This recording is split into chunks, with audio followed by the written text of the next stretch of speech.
ওইখানে এই জঙ্গলটাই এইখানে।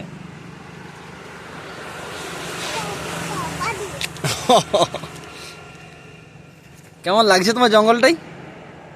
ভাল লাগছে? কোথায় ভূত আছে?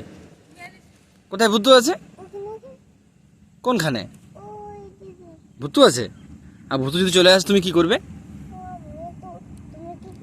তুমি কি করবে সেটা বলো আগে। আমি ঘর চলে যাব, তোমাকে রেখে দিয়ে যাবো এখানে। তুমি ভূতুর সঙ্গে, তুমি ভূতকে মারবে? তুমি ভূতকে মারতে পারবে? আর যদি বাঘ বার হয়? বাঘ, বাঘের সঙ্গে খেলবে। আর সিংহ? আচ্ছা, তো বাঘকে ঘর নিয়ে যাবে? বাঘকে ঘর নিয়ে যাবে? তুমি তাহলে থাকো জঙ্গলটা, আমরা যাচ্ছি। হ্যাঁ, টাটা, টাটা করে দাও। ঠিক আছে, বাই। তুমি থাকো।